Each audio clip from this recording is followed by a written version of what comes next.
이제 내일이면 리우 올림픽이 시작이 됩니다. 지구촌 최대 스포츠 축제라 그러는데 리우 올림픽은 세 가지가 두드러집니다. 하나는 남미 대륙에서 처음 열린다는 점, 또 하나는 역대 최다 206개 나라가 참석을 합니다. 또 하나는 이제 난민 올림픽 팀을 만들어서 참여함으로 올림픽 정신을 구현했다는 그런 찬사를 받고 있습니다.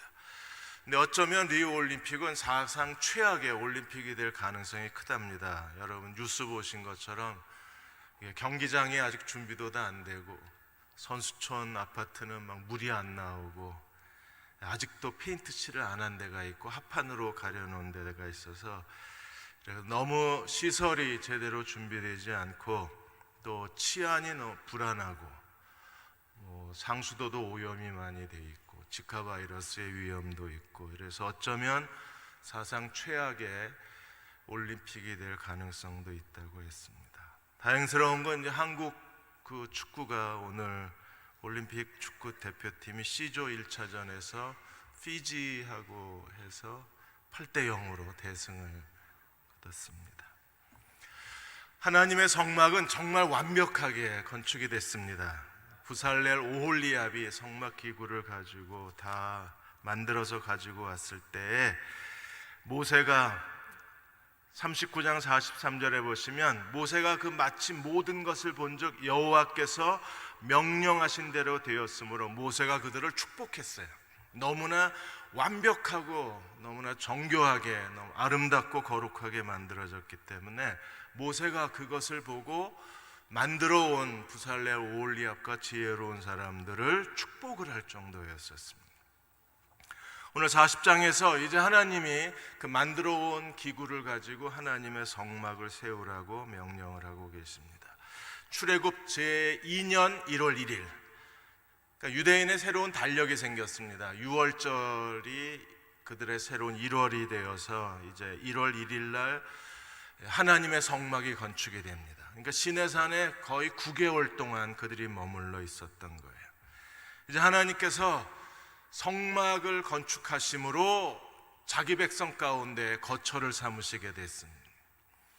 우리가 에덴 동산이 문을 닫던 이후에 하나님께서 인간 가운데 거하시는 하나님의 창조 이후에 하나님의 거처가 없었잖아요.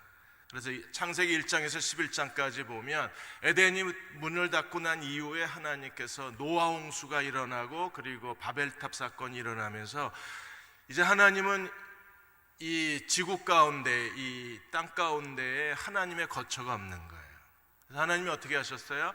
아브라함을 선택하시고 이삭과 야곱을 거쳐서 출애굽의 역사를 통해서 이스라엘 백성을 출애굽하시고 이제 하나님이 이 땅에 자기 거처를 처음 만드신 거예요. 이 땅에 하나님 나라가 다시 시작이 되는 게 성막 건축입니다. 그래서 출애굽기 29장 45절 46절에 이렇게 말씀하셨습니다. 내가 이스라엘 자손 중에 거하여 내가 그들과 함께 있으므로 그들의 하나님이 되리니 그들은 내가 그들의 하나님 여호와로서 그들 중에 거하려고 그들을 애굽 땅에서 인도하여 낸 줄을 알리라. 나는 그들의 하나님 여호와라. 그러니까 출애굽의 목적 자체가 어디 있느냐 하면 내가 이스라엘 백성 가운데 같이 거하리라. 하나님이 함께 거하시는 임마누엘, 하나님이 자기의 거처를 세우시기 위해서 이스라엘 백성을 출애굽시키신 거예요. 오늘 우리가 예수 그리스도로 말미암아 우리를 죄로부터 구원하신 목적이나 출애굽 목적이 동일해요. 하나님이 우리를 자기의 거처로 세우시는 거예요. 하나님의 성막에 대해서 오늘 40장에 세 가지를 가르치고 있는데, 첫째로 여호와께서 명령하신 대로 되었다는 겁니다. 39장에 여호와가 명령하신 대로 되었다는 말이 7번 나와요. 40장에서는 여호와께서 명하신 대로 되었다는 게 8번 나와요. 그래서 39장 40장을 합치면 15번이나 하나님이 반복해서 말씀하시기를 여호와께서 모세에게 명하신 대로 되었더라. 그래서 40장 16절에 보시면 모세가 그같이 행하매 여호와께서 자기에게 명령하신 대로 다 행하였더라. 19절에도 보시면 하반절에 여호와께서 모세에게 명령하신 대로 되니라. 그럼 지금도 교회가 이렇게 하나님 명령하신 대로 되면 얼마나 좋을까요? 우리가 다시 초대교회로 돌아가자 그러는데 초대교회로 돌아간다는 게 뭔지를 몰라요. 그냥 우리는 습관적으로 초대교회로 돌아가면 좋을 것 같아서, 아니 어쩌면 그래야 된다고 생각을 해서 초대교회로 돌아가자 그럽니다. 초대교회로 돌아가자 그러면서 열심히 교회 건물을 짓습니다. 그럼 초대교회는 건물이 없는 교회입니다. 그러니까 단순히 외형적으로만 초대교회로 돌아가는 게 아니라 초대교회로 돌아가자고 하는 것은 하나님이 명령하신 대로 순종하자는 거예요.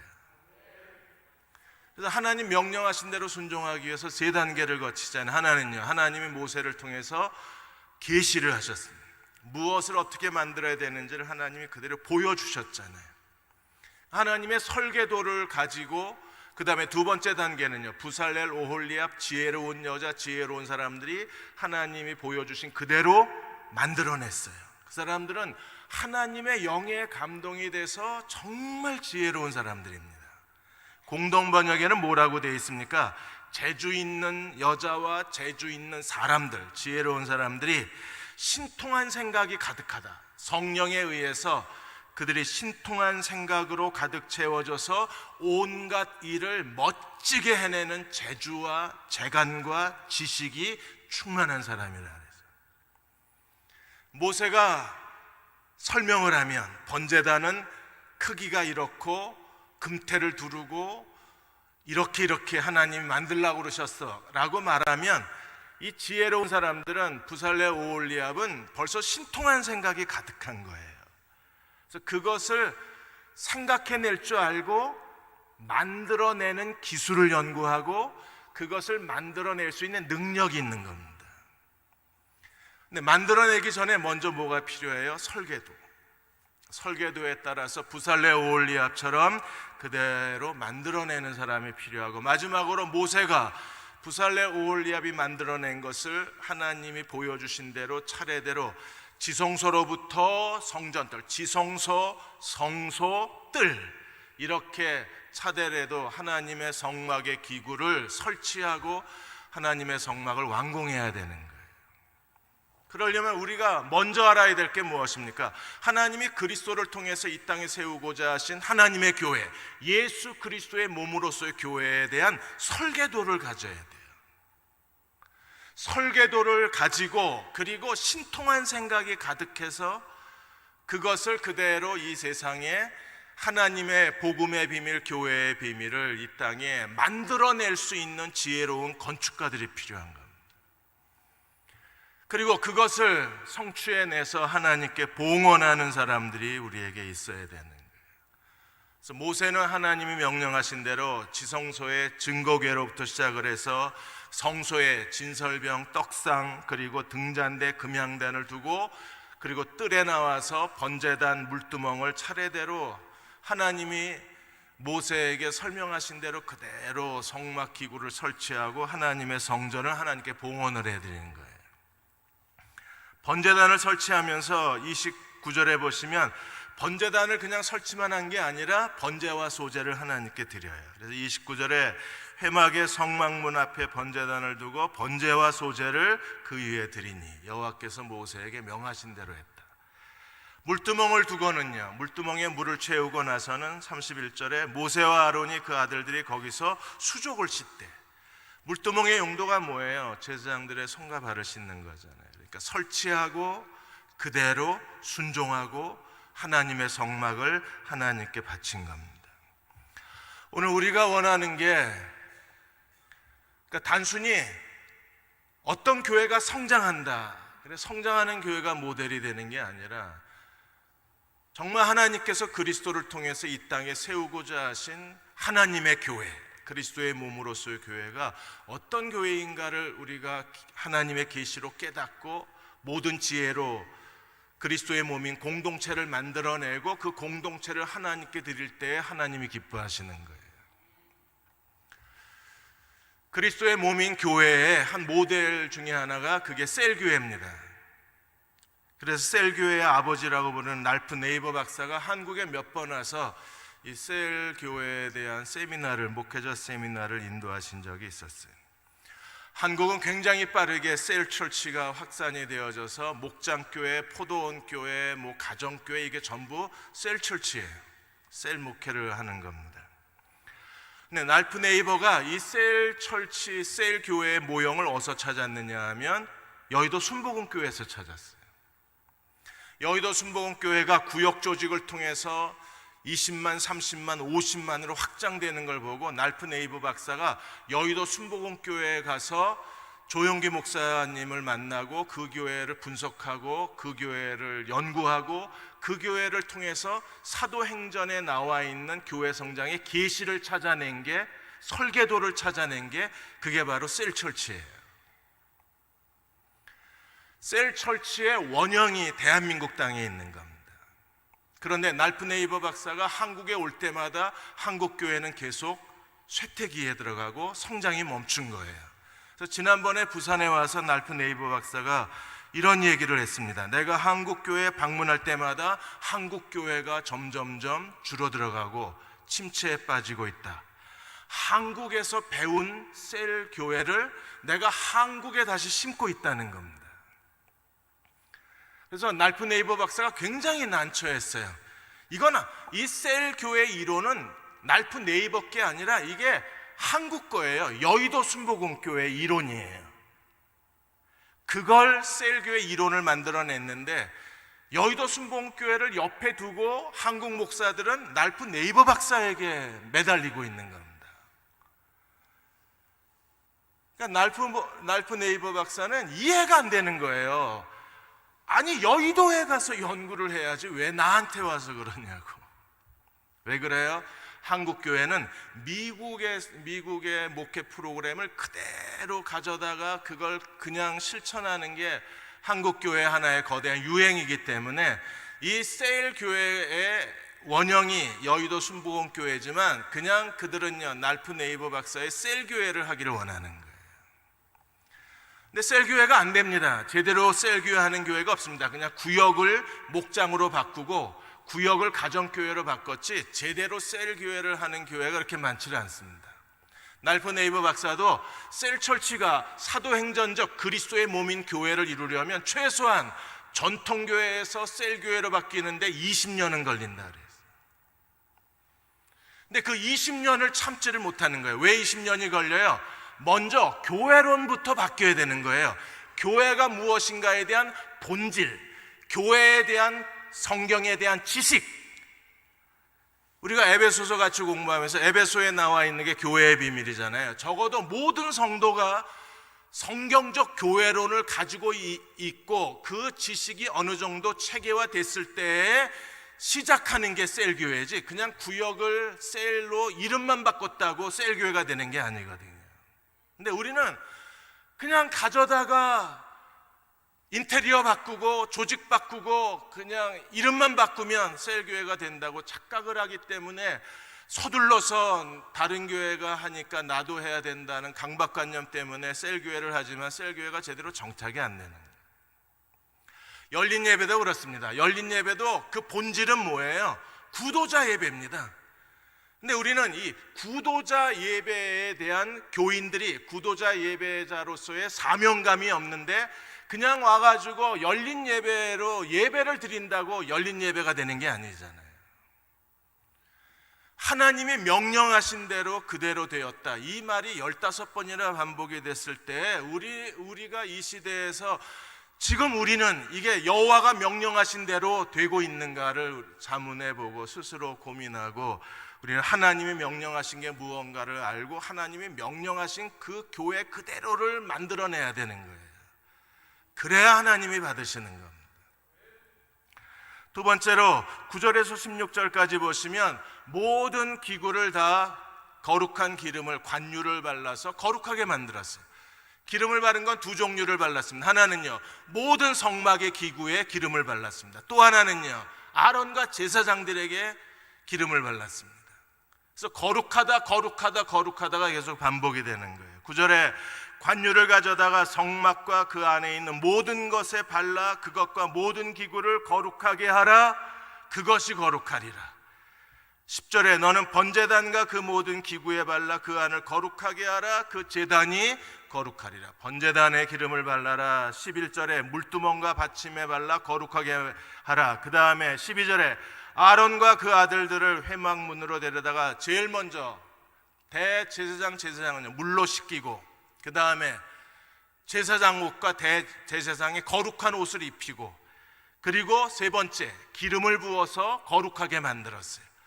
그리고 나서 제사장들이 하나님의 성전에서 거룩한 기구를 가지고, 거룩하게 된 사람이 거룩한 기구를 가지고 거룩하신 하나님을 섬길 수 있는 거예요.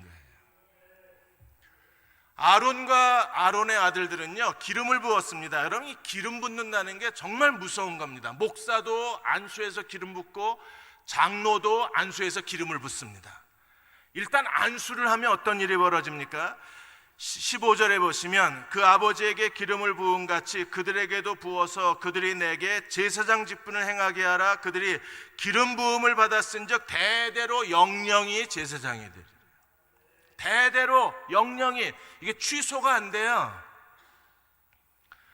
취소가 안 돼서 무서운 거예요. 이게 거룩하게 된 제사장들이 거룩하게 된 성전 기구를 가지고 거룩하신 하나님을 섬길 때 그곳이 하나님의 거처가 되는 거잖아요. 하나님이 제사를 받으시고 하나님이 그 예배를 흠양하시고 그 예배를 통해서 백성들과 언약을 맺으시는 겁니다. 그런데 아론의 아들들이 레위기 8장에서 위임식을 했어요.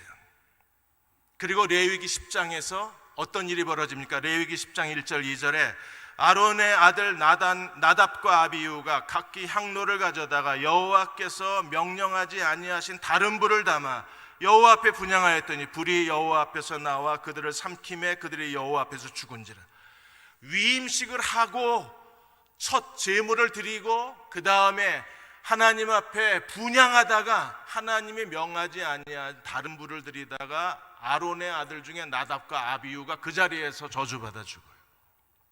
시작하자마자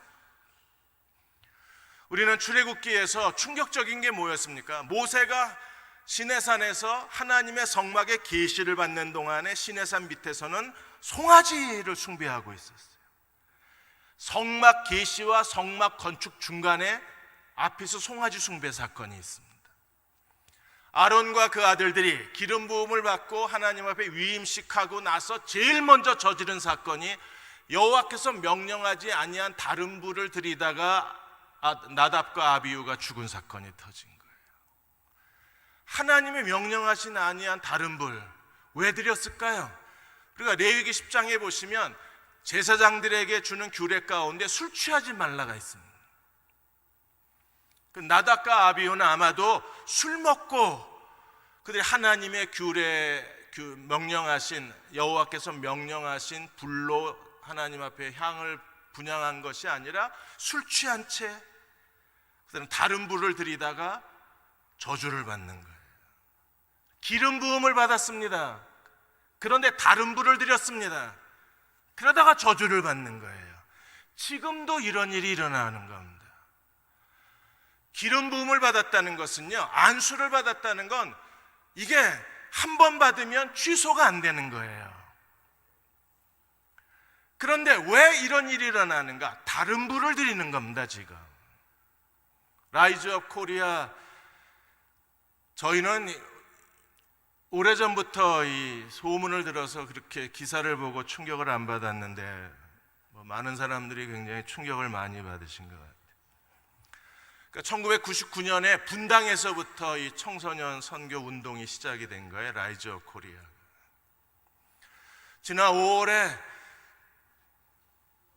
이 2016년 라이즈 업 코리아 대회를 준비하면서 뭐라 그랬냐면, 한국 교회의 엔진은 순수하고 부흥을 갈망하는 사람에게 나와야 되는데 청소년들이 그 순수한 세대라는 겁니다. 그렇게 청소년들의 순수한 세대를 강조했던 사람이 두 얼굴을 우리에게 보여주는 거예요.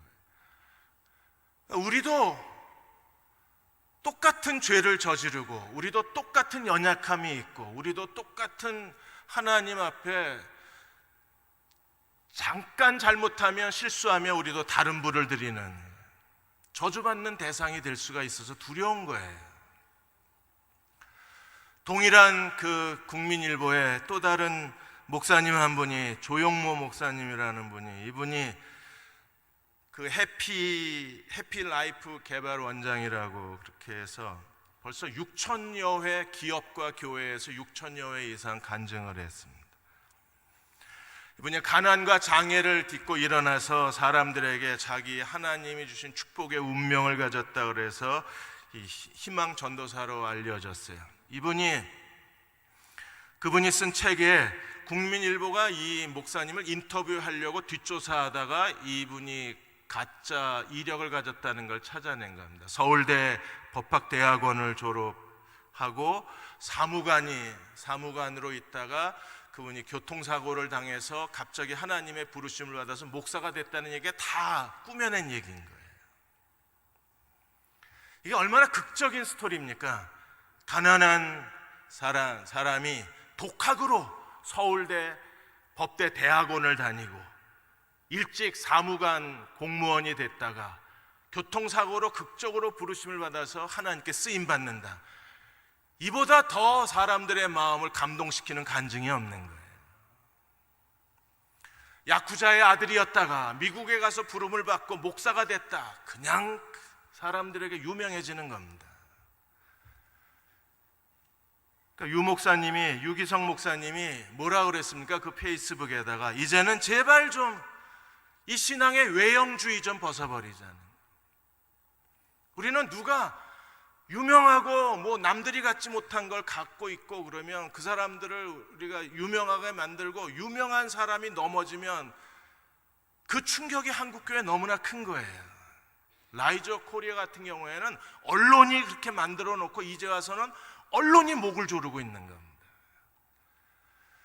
그 사람의 잘못도 크지만 이제 이렇게 와서 이제는 아무 쓸모없는 사람처럼 그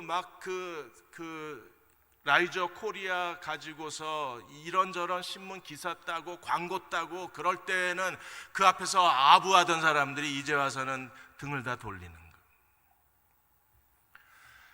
우리가 하나님 나라 기준이 없어요. 이게 하나님 나라 기준으로 목회자를 평가해야 되는데 이게 세속적 기준 가지고 목회자를 평가하니까 목회자들도 먹고 살려면, 자기가 원하는 목회를 하려면 어쩔 수가 없어요. 이력을 만들어내는 수밖에. 가짜 스토리를 만들어내고 가짜 스펙을 만들어내고 가짜 이력을 만들어내야 그래야 먹고 사니까. 누가 그렇게 만들었습니까?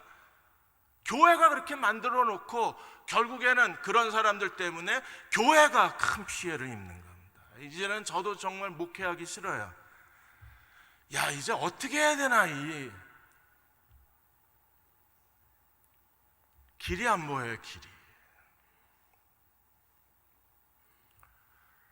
그 많은 아이들이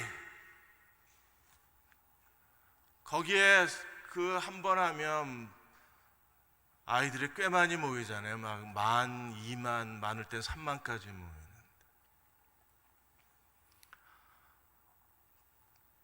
이제 그 아이들이 10대에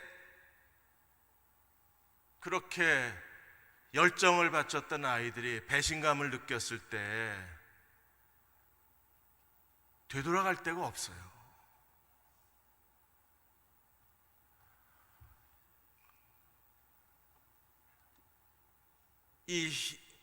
해피라이프 이분도 마찬가지입니다.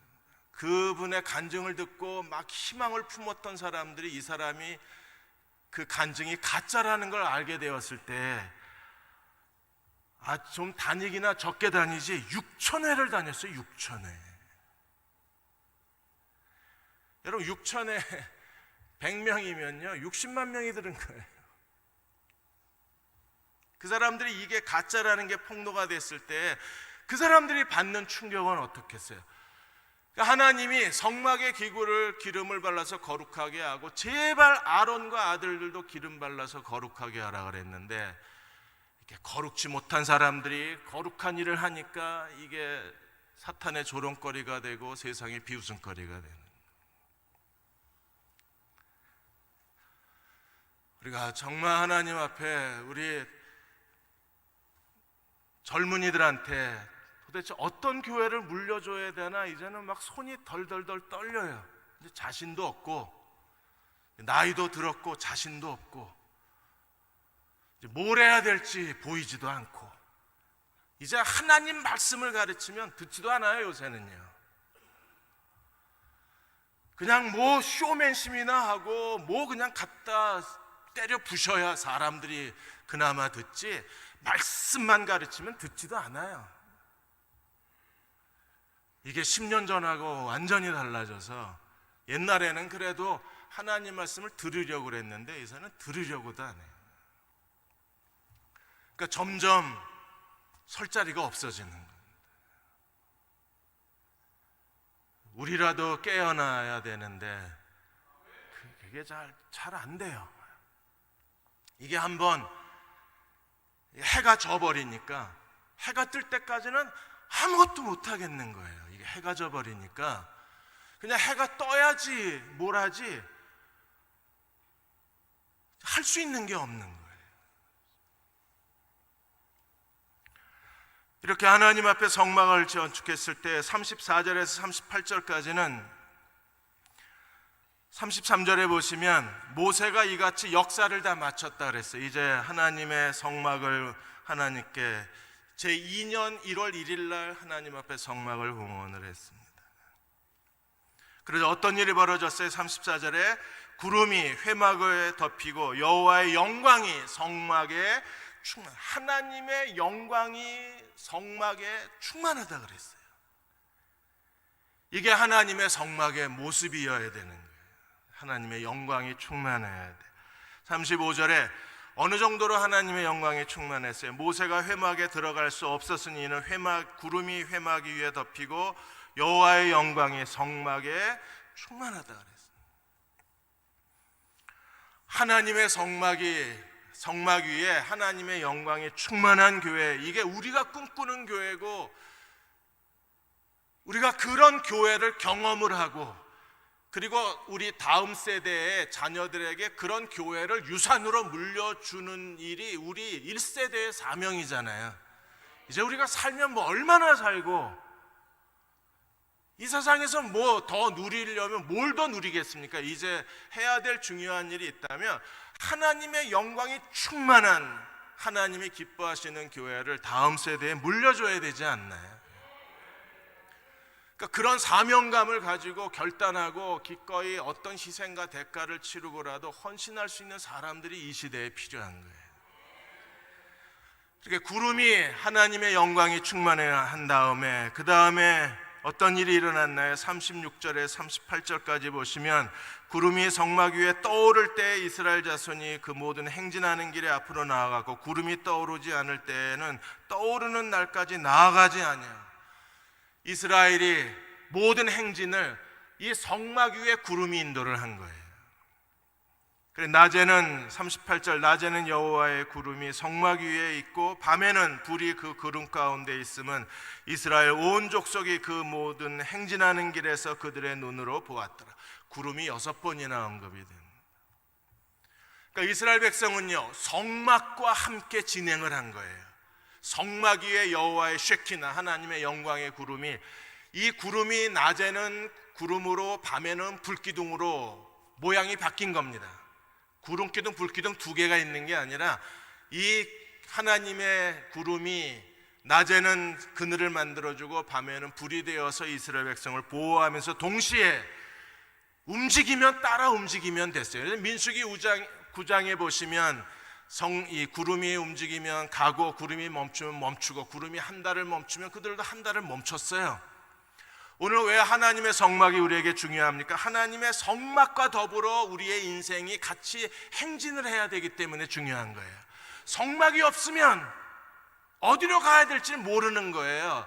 하나님의 성막이 있고 그 위에 하나님의 쉐키나 구름이 떠올라야 가면 따라가고 멈추면 따라 멈춰야 되는 거잖아요. 우리에게 성막은 있나요? 이번에 정신실 사모님이 책을 하나 또 쓰셨습니다. 그분이 나의 성소 싱크대 앞, 싱크대 앞이 자기의 성소라고 말씀을 하셨어요. 우리가 하나님의 성전이고 우리가 걸어다니는 하나님의 성전이기 때문에 우리가 서 있는 그곳이 하나님의 성전이 되는 거예요. 어떤 분들은 내가 밥이나 하려고 결혼했냐, 이렇게 밥이나 하면 내가 언제 하나님 섬기느냐 그러시는데, 정신실 사모님은 이 책을 그런 사람이 꼭 읽어야 된다 그랬어요. 내가 밥순이냐라고 그렇게 스스로 신세를 한탄하는 사람이 이 책을 꼭 읽으라 그랬습니다. 싱크대 앞이 나의 성소라고 말하고 계신 거예요. 그 책 36에서 38페이지까지를 37페이지 가운데 사모가 되기 전에 인간이 되고 싶다, 그 챕터에서 이 정신실 사모님 이런 얘기를 했습니다. 사모가 되기 전에 매주 예배에 거룩한 떨림으로 나가서 어떻게 하든 자아를 복종시켜 일주일을 참된 사람으로 사는 예수님의 제자가 되고 싶다. 사모이기 전에 예수님의 제자가 되고 싶다. 사모가 되기 전에 성적으로 줄 세우고 스펙으로 줄 세우는 이 시대에 그 사망의 줄에서 내 아이를 꺼내 원안에 세우고 응원하며 키우는 엄마로 살고 싶다. 세상의 기준으로 아이를 키우는 게 아니라 하나님 말씀으로 새로운 기준으로, 하나님 나라 기준으로 내 아이가 자라고 자기 인생을 걸어가도록 응원해주고 싶다는 거예요. 사모가 되기 전에 내 남편이 양복을 입고 넥타이를 매자마자 목사라는 가면을 쓰고 살지 않도록 방치하지 않고 먼저 목사이기 전에 사람이 되도록 격려하고 감사하고 기도하는 아내가 되고 싶다 그랬어요. 이런 사모만 있으면 모든 목사들이 하나님 앞에 거룩한 기름 부음으로 거룩해져서 거룩한 삶을 살 수 있을 거예요. 사모이기 전에 세속 친구들을 만나서, 세상 엄마 친구들을 만나서 지친, 엄마 노릇에 지친 그들과 질퍽한 수다를 나누며 울고 웃는 사람 냄새나는 아줌마가 되고 싶다. 사모가 되기 전에 그대로 나를 받아주시는 아버지의 부족함 없는 자녀로 두려움 없이 오늘을 살고 싶다. 그 싱크대 앞에서 이렇게 하나님을 섬기는 거예요. 우리가 내가 서 있는 그 자리가 하나님의 성소입니다. 왜요? 우리가 구약과 신약에서 하나님의 성막과 성소의 역사를 보면 이렇게 하나님의 출애굽의 성소가 만들어지고 이 성막이 300년 동안 구약의 역사를 이끌어가요. 그래서 여호수아 가나안 정복 시대에는 이 성막이 어디에 있었습니까? 길갈에 있었습니다. 그러다 이 성막이 실로로 옮겨갑니다. 그래서 실로의 성막 시대를 열었다가 사무엘 시대에 엘리와 두 아들 시대에 블레셋과의 전쟁에서 이 여호와의 언약궤를 뺏기게 됩니다. 언약궤를 뺏기면서 어떤 시대가 돼요? 실로의 성막이 불타버리고 이제 성막이 없는 시대가 돼요. 그러다가 이 언약궤가 블레셋 사람이 다시 베세메스 암소로 다시 유다 땅으로 돌려보내고 나서 이 법궤가 어디에 있었어요? 기랏 여아림에 20년을 있었어요. 그리고 난 뒤에 사울이 통치했을 때에는 이 기랏 여아림에 있던 언약궤가 높당으로 옮겨갑니다. 높당으로 옮겨갔다가 다시 기브온으로 옮겨가요. 그래서 다윗이 통치할 때에는 기브온에 하나님의 법궤가 있었어요. 다윗이 언약궤를 예루살렘으로 가지고 옵니다. 물론 베레스 우사 사건을 거치긴 했지만 석 달 뒤에 다시 하나님 오베데돔의 집에 복을 내리시는 걸 보고 언약궤를 기쁘게 예루살렘 성전으로 가져와요. 그리고 나서 솔로몬 성전 시대가 열립니다. 솔로몬 성전이 이제 BC 586년에 느부갓네살에 의해서 완전히 불타버립니다. 지난 주일날 예루살렘 성전이 다 불타버렸습니다. 그리고 나서 이제 내일 모레 주일날 오시면 이제 에스라로부터 시작을 해서 바벨론 포로 시대가 열리면서 이제 수룹바벨 제2 성전 시대가 열려요. 이 수룹바벨 성전이 나중에 예수님 당시에는 헤롯 성전이 됩니다. 이 헤롯 성전이 됐을 때 예수님이 뭐라고 그러셨어요? 이 성전을 헐라 내가 사흘 만에 다시 일으키리라. 그래서 요한복음 2장 21절에 예수님이 그렇게 말씀하신 이유가 어디 있습니까? 이는 성전된 자기 육체를 가르쳐 말씀하신 거죠. 예수님의 육체가 하나님의 성전인 거예요. 여러분, 성막은 하나님의 육체예요. 왜요? 하나님이 자기 백성 한복판에 와서 자기 거처를 삼으셨으니까. 그래서 성막 자체가 하나님의 육체의 상징인 거예요. 그래서 예수님이 자기 육체를 성전이라고 말씀을 하셨어요. 십자가에 죽으시고 부활하심으로 말미암아 성령을 우리에게 보내어 주셔서 이제는요, 어떤 시대가 되었습니까? 돌로 만든 성전 시대가 아니라 어떤 시대가 되었어요? 고린도전서 3장 16절 17절에 너희는 너희가 하나님의 성전인 것과 하나님의 성령이 너희 안에 거하시는 걸 알지 못하느냐. 우리가 걸어다니는 하나님의 성전. 그래서 살림하시는 분들은요, 싱크대 앞이 내 성전이 되는 거예요. 직장을 하시는 분은요, 그 직장이 내 하나님의 성전이 되는 거예요. 학교에서 학생들을 가르치시는 분은요, 그 교실이 내가 섬겨야 할 하나님의 성전이 되는 거예요. 우리는 이 성전을 어떻게 해야 합니까? 하나님의 성전이 거룩하니 너희도 거룩하라 그랬어요. 걸어다니는 하나님의 성전으로서 우리는 거룩한 삶을 살아야, 그래야 구약의 성막의 모든 기구에 기름을 발라서 거룩하게 하고 아론과 아들들의 기름을 발라서 거룩하게 한 것처럼 우리가 거룩한 삶을 살아야 되는. 부산 해운대에서 요즘에 하루 쓰레기가 10톤이 나온다. 쓰레기를 갖다 버리는 거, 그건 좋은데 먹다 남은 수박, 그다음에 맥주 캔, 뭐 치킨, 닭뼈다귀, 이걸 모래속에다 집어넣고 간대요. 그것 때문에 아주 쓰레기 치우시는 분들이 아주 미치겠다는 겁니다. 지금 피서지로 많은 사람들이 휴가를 가면서 이 피서지에서는 쓰레기와 전쟁을 지자체가 벌이고 있는 거예요. 작년에 가장 많이 나올 때는 하루에 20톤씩 나왔대요. 제주도 함안에 있는 그 해수욕장에도 하루에 10톤씩 쓰레기를 버리고 간대요. 제주도는요, 지금 쓰레기 되가져가기 운동을 하는데 사람들이 되가져가지를 않는 거예요. 미국 사람들은요, 자기가 먹은 쓰레기는요, 자기가 도로 가져가요, 집으로. 그러니까 피크닉 장소 같은 데 가면 쓰레기가 없어요. 그리고 반드시 정해진 쓰레기통에다 갖다 버리고 가지 모래 속에다 파묻고 가지는 않습니다. 만일에 우리가 이런 도덕적 의식이 없이, 도덕적 수준 없이 이런 식으로 그리스도인이 산다 그러면 이게 걸어다니는 성전이에요. 성령이 내 안에 거하시고 쉐키나 하나님의 영광의 구름이 떠오르고, 그런데 쓰레기를 파묻고 간다. 그게 아니잖아요. 내가 걸어다니는 하나님의 성전이라는 걸 자각한 사람은요, 도덕적 수준이 달라요. 사는 게 달라요. 하나님이 보고 계신다는 걸 항상 인식하고 살기 때문에 그래요. 더군다나 우리가 성전일 뿐 아니라 에베소 2장 20절 22절에 너희는 사도들과 선지자 터 위에 세우심을 입은 자라 그리스도 예수께서 친히 모퉁이 돌이 되셨느니라. 그의 안에서 건물마다 서로 연결하여 주 안에서 성전이 되어져 가고, 건물과 건물이 서로 연결이 되어야 하나님의 거룩한 성전이 이 세상에서 지어져 간다는, 교회와 교회도 서로 연결이 되어져 가야 돼요. 성도와 성도도 서로 연결이 되어져야, 그래야 이 지구촌 위에, 이 땅 세상 위에 하나님의 거룩한 성전이 지어져 가는 거예요. 22절에 너희도 성령 안에서 하나님의 거하실 처소가 되기 위하여 그리스도 예수 안에서 함께 지어져 가느니라. 지금도 하나님의 성전은 계속 완공을 향해서 지어져 가고 있는 중입니다. 사랑하는 여러분, 성막과 더불어 출발하면서 출애굽이 끝나요. 그러니까 그리스도인의 삶도 하나님의 성전과 더불어 사는 삶이어야 되는 거예요. 이게 성전 아닙니다. 이거는요, 그냥 예배 드리는 예배당이에요. 예배 드리는 집이지 이게 성전이 아니에요.